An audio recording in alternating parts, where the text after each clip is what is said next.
दोस्तों, तो इस वीडियो में बात करेंगे मीशो आईपीओ के बारे में। तो जानेंगे कि कंपनी क्या काम करती है, इसके फाइनेंशियल कैसे हैं।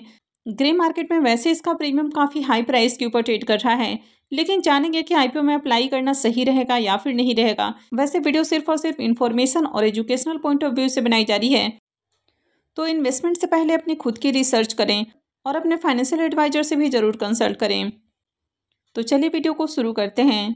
लेकिन इससे पहले कि मैं वीडियो को शुरू करूं, अगर आप इस चैनल पर पहली बार विजिट कर रहे हैं या फिर आपने चैनल अब तक सब्सक्राइब नहीं किया है, तो चैनल को सब्सक्राइब कर लें और वीडियो को भी लाइक कर दें। पहले आईपीओ के डिटेल्स को देख लेते हैं। आईपीओ 3 दिसंबर से यानी कि वेडनेसडे से ओपन होने वाला है और 5 दिसंबर को ये क्लोज होगा। फेस वैल्यू ₹1 पर शेयर है। बुकिंग प्राइस 111 है। अब ₹1 के फेस वैल्यू के ऊपर ₹111 का प्राइस रखा गया है, क्योंकि ₹10 के फेस वैल्यू के अकॉर्डिंग अगर इसको कैलकुलेट करें तो जो शेयर्स का प्राइस है वो ₹1110 हो जाएगा। यानी कि कंपनी प्राइस वाइज काफ़ी एक्सपेंसिव प्राइस के ऊपर आईपीओ लेकर आ रही है और इसमें 135 शेयर्स का लॉट होने वाला है।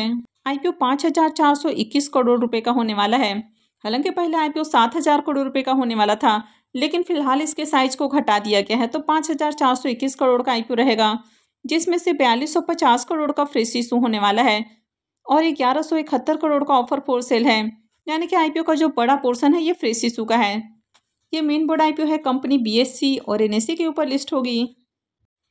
आईपीओ के रिजर्वेशन पोर्शन को देखें तो इसमें क्यूआईबीएस के लिए 75% का पोर्शन है, जबकि रिटेलर्स के लिए आईपीओ में मात्र 10% का ही पोर्शन रखा गया है और एचएनआईज के लिए 15% का पोर्शन है।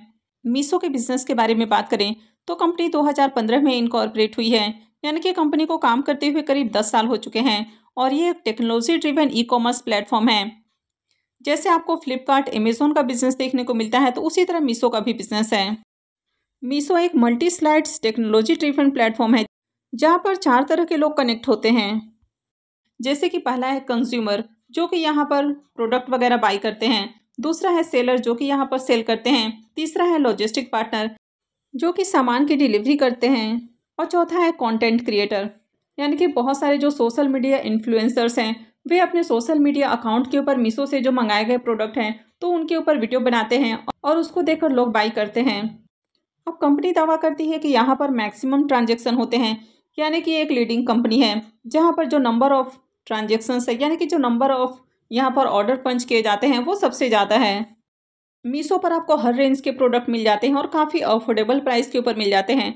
तो यहाँ पर छोटा से छोटा जो प्रोडक्ट है, यानी कि काफ़ी छोटे छोटे रेंज के जो प्रोडक्ट हैं वो भी अवेलेबल हैं। अगर मीशो के ट्रांजैक्शन की बात करें तो 30 सितंबर 2025 तक कंपनी के 7,06,471 एनुअल सेलर्स हैं और अगर यूजर्स की बात करें तो 234 मिलियन से भी ज़्यादा इसके एनुअल यूजर्स हैं। वोल्वो जैसे लॉजिस्टिक नेटवर्क के जरिए कंपनी पैन इंडिया में प्रोडक्ट डिलीवर करती है। कंपनी के एम्प्लॉयज़ को देखें तो अभी कंपनी के पास 2083 फुल टाइम एम्प्लॉयज़ हैं और अगर कंपनी के बिजनेस को भी देखें तो अच्छा बिजनेस है। अब कंपनी के फाइनेंशियल को देखें तो कंपनी ने 3 सालों का फाइनेंशियल पेश किया है, जिसमें 23, 24 और 25 का कंप्लीट फाइनेंशियल है और 26 के 2 क्वार्टर यानी कि 6 मंथ के फाइनेंशियल हैं। कंपनी के अगर एसेट को देखें तो कंपनी का एसेट कंटिन्यू बढ़ा है।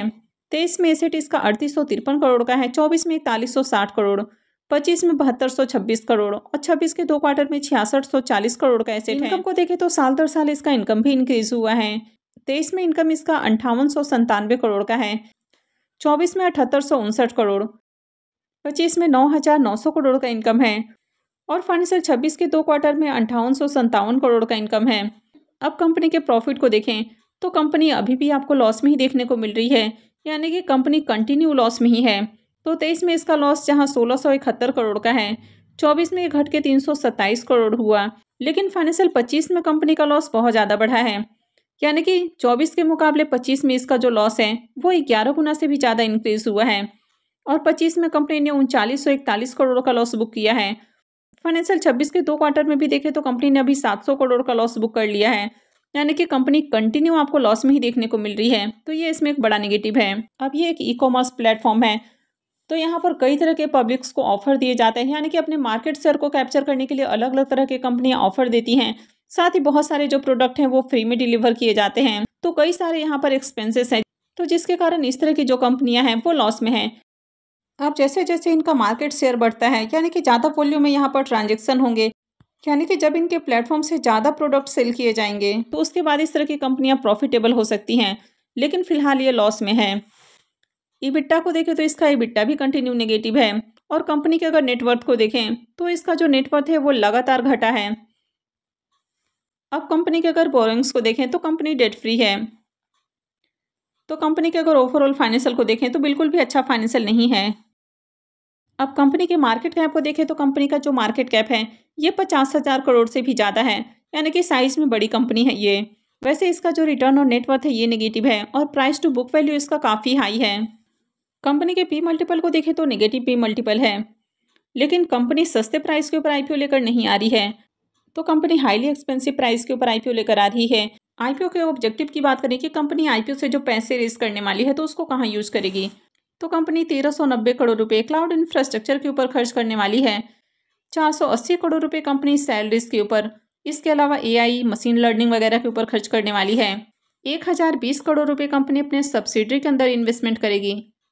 बाकी का जो पैसा है वो इनऑर्गेनिक ग्रोथ यानी कि एक्विजिशन और जनरल कॉर्पोरेट पर्पस के ऊपर खर्च किया जाएगा।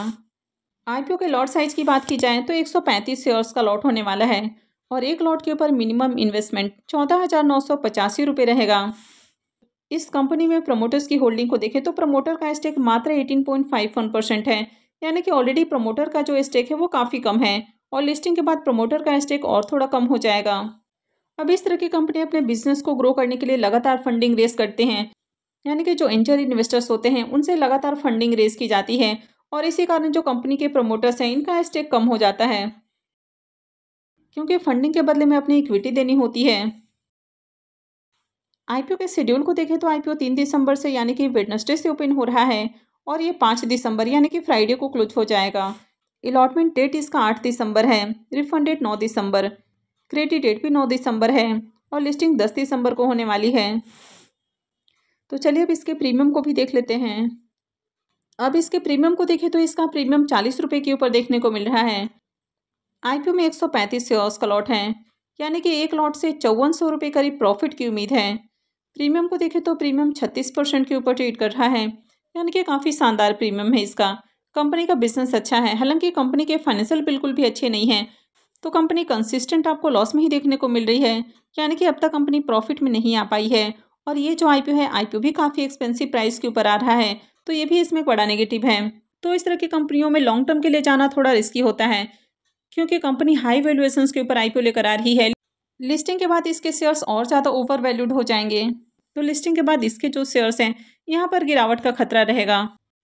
लेकिन ग्रे मार्केट में अगर कंटिन्यू अच्छी डिमांड रहती है तो आईपीओ की लिस्टिंग अच्छे प्राइस के ऊपर हो सकती है। वैसे आईपीओ एंकर इन्वेस्टर्स के लिए कल के दिन ओपन होने वाला है, तो इसकी एंकर लिस्ट वगैरह आती है तो मैं आपके साथ शेयर करूंगी।